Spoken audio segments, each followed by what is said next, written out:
UP की रहने वाली एक लड़की जिसका नाम प्रियंका होता है, वो बेंगलोर में एक स्कूल में टीचिंग का काम करती थी। इसकी शादी एक सतीश नाम के लड़के साथ होती है जो एक सॉफ्टवेयर इंजीनियर होता है। सतीश के पास सुबह 6 बजे प्रियंका का कॉल आता है। बेसिकली जो सतीश था वो हर रोज सुबह 6 बजे मॉर्निंग वॉक के लिए बाहर जाता था।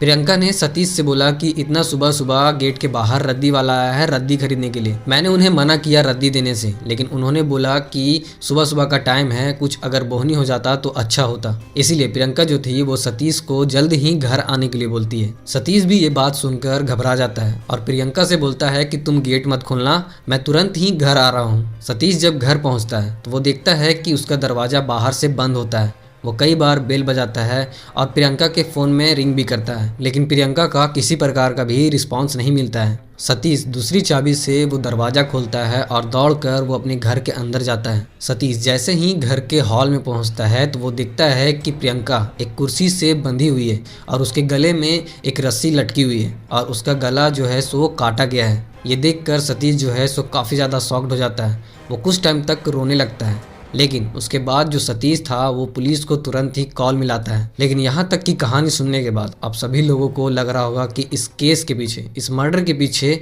उन रद्दी वालों का हाथ होगा, बट ऐसा कुछ नहीं है। इस केस के पीछे प्रियंका के पति सतीश का ही सबसे बड़ा हाथ था। So hello everybody, welcome to this crime show of Sumit vision. आज का क्राइम केस कुछ ऐसा है जहाँ पे एक पति ने अपने ही पत्नी का हत्या कर दिया, वो भी पूरा प्लान बनाकर। बट इसके पीछे क्या कारण था, क्या नहीं था, वो आज इस वीडियो में डिस्कस करेंगे और इस क्राइम के बारे में जानेंगे। आप अगर इस मर्डर का रीज़न जानोगे तो आपको लगेगा कि इसमें मर्डर एक दोषी नहीं, बेगुनाह है। प्रियंका यूपी की रहने वाली थी। इसने यूपी में ही अपना पूरा पढ़ाई कंप्लीट किया और पढ़ाई कंप्लीट करने के बाद वो बेंगलोर आती है और बेंगलोर में एक टीचिंग का काम करती है। जिस स्कूल में प्रियंका टीचर का काम कर रही थी उस स्कूल का नाम दिल्ली पब्लिक स्कूल था और जो सतीश था वो बेंगलोर का ही रहने वाला था। तो वो बेंगलोर में ही अपना पूरा पढ़ाई कंप्लीट करता है और एक सॉफ्टवेयर इंजीनियर बनता है। सतीश जो था वो इन्फोसिस में एक मैनेजर का पोस्ट में था। सतीश के फैमिली ने जब प्रियंका को देखा तो उन्होंने सतीश की शादी इस लड़की से करवाने के लिए सोचा। जब सतीश के फैमिली ने प्रियंका के बारे में जाना और उसके एजुकेशन के बारे में जाना तो उन्होंने सतीश की शादी इस लड़की से करवाने के लिए सोची और सतीश और प्रियंका की शादी 2007 में कराई जाती है। सतीश और प्रियंका की शादी होने के बाद सतीश अपने फैमिली के साथ ही प्रियंका को रखता था। वो बेंगलोर में ही अपने फैमिली के साथ रहता था, लेकिन प्रियंका को सतीश के फैमिली के साथ रहने में अच्छा नहीं लगता था। सतीश अपने गले में एक लॉकेट पहनता था। उस लॉकेट में सतीश के मम्मी पापा का फोटो होता था। जब प्रियंका सतीश के गले में ये लॉकेट देखती है तो वो सतीश से बोलती है कि ये लॉकेट को हटाकर तुम मेरे फोटो वाले लॉकेट को पहनो। तो सतीश जो था वो थोड़े टाइम के लिए सोचता है, लेकिन उसकी पत्नी के फोर्स करने के बाद वो उस लॉकेट को हटाकर अपने पत्नी वाले फोटो का लॉकेट बनवाकर वो पहनता है। इसी तरह कुछ महीने बीत जाते हैं और कुछ महीने बीतने के बाद प्रियंका सतीश से बोलती है कि तुम और मैं एक साथ कहीं अलग जाकर रहते हैं, तुम अपने फैमिली को छोड़ दो और मेरे साथ अलग जाकर रहो।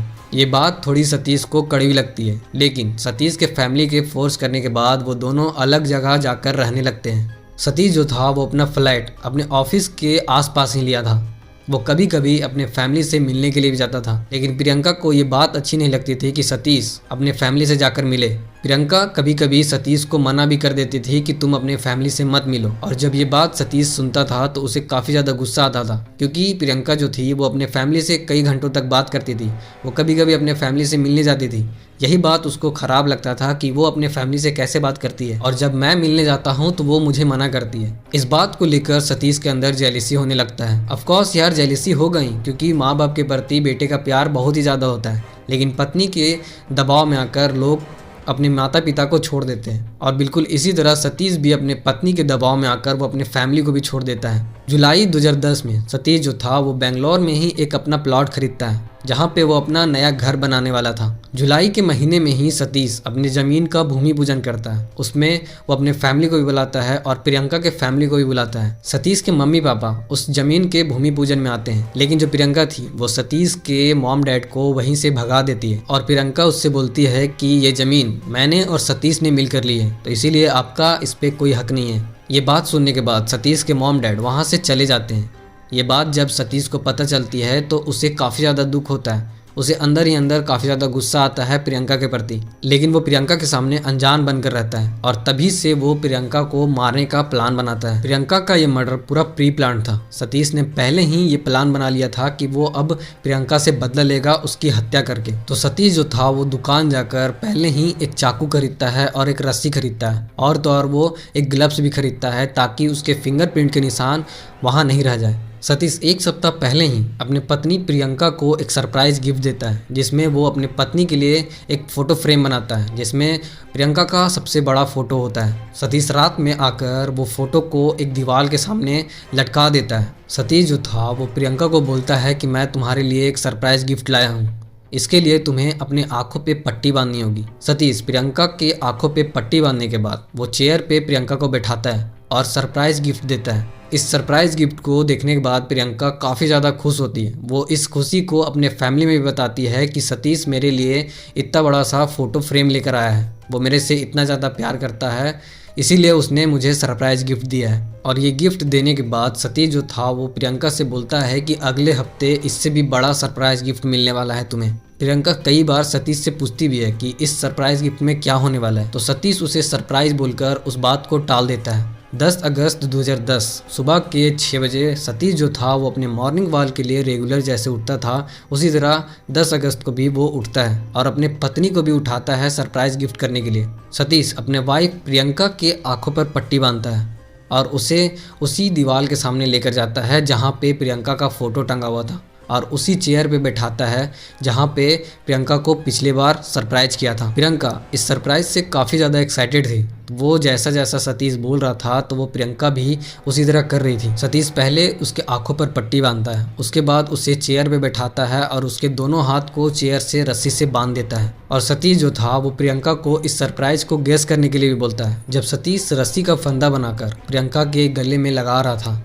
तो प्रियंका उसी टाइम गेस करके बताती है कि तुम मेरे लिए एक सोने का हार लेकर आए हो। प्रियंका जब तक आगे बोलती तब तक सतीश जो था उसका गला घोंटकर उसकी हत्या कर देता है, लेकिन सतीश को इतना अनुमान नहीं था कि वो बेहोश हुई है या फिर कि उसकी डेथ हो चुकी है। तो इसी को कंफर्म करने के लिए जो सतीश था वो अपने साथ जो चाकू लाया था उससे उसका गला जो था वो काट देता है और उसके आसपास जितने भी सबूत थे वो मिटा देता है। और तो और वो अपने अलमारी से 2 लाख रुपए कैश और कुछ गहने को गायब कर देता है। सतीश प्रियंका का हत्या करने के बाद प्रियंका के ही फ़ोन से अपने फ़ोन में कॉल लगाता है और प्रियंका के कॉल को कुछ सेकंड तक चलने देता है। जब पुलिस वाले वहां पे पहुंचे और इस केस के बारे में इन्वेस्टिगेशन करने लगे तो पुलिस वालों को इस केस को सॉल्व करने के लिए काफ़ी ज़्यादा समय लगने लगा। तो सतीश जो था पुलिस स्टेशन के सामने ही धरना देने लगा था अपने पत्नी के मर्डर को खोजने के लिए। ये सतीश जितना भी काम कर रहा था वो जानबूझकर कर रहा था क्योंकि लोगों को शक न हो कि उसका कत्ल सतीश नहीं किया है। सतीश 3 दिनों तक बेंगलुरु के पुलिस स्टेशन के बाहर धरना देता है। इस बात को जानने के बाद कई सारे मीडिया वाले, कई सारे न्यूज़ रिपोर्टर इस केस को अपने अखबार में छापते हैं, जिसके कारण से बेंगलुरु में काफ़ी ज़्यादा हड़कंप मच जाता है और पुलिस वालों पर प्रेशर आ जाता है। लेकिन पुलिस वाले चाह रहे थे कि सतीश जो था वो और ज़्यादा धरना प्रदर्शन करे, क्योंकि इस धरना प्रदर्शन के करने के दौरान जो पुलिस थे वो इस केस का छानबीन कर रहे थे। और इसी छानबीन करने के दौरान जब पुलिस वालों को पता चला कि प्रियंका का हत्यारा कोई और नहीं उसी का पति सतीश था, तो पुलिस वाले अगले ही दिन सतीश को वहां से पकड़कर उस पुलिस चौकी के अंदर लेकर जाते हैं और सतीश को बोलते हैं कि तुम अपना गुनाह कबूल कर लो। तो सतीश का उस टाइम रिएक्शन ही कुछ अलग था। वो जानबूझकर बोल रहा था कि आखिर मैं अपने पत्नी का कत्ल क्यों करूंगा, और तो और मैं अपने पत्नी के लिए ही धरना प्रदर्शन क्यों करूंगा। जब पुलिस वालों ने सतीश के सामने सतीश का ही क्लू खोलने लगे तो सतीश जो था वो खुद ब खुद अपना गुनाह कबूल कर लिया था। वो कैसे कैसे प्लान किया था अपने पत्नी को मारने के लिए वो सारा चीज़ पुलिस के सामने बता देता है। वो प्रियंका का कत्ल करने के बाद सतीश खुद बाहर का दरवाज़ा लॉक कर देता है और वहाँ लॉक करने के बाद वो प्रियंका के फ़ोन में कई बार कॉल लगाता है ताकि पुलिस को कोई शक ना हो।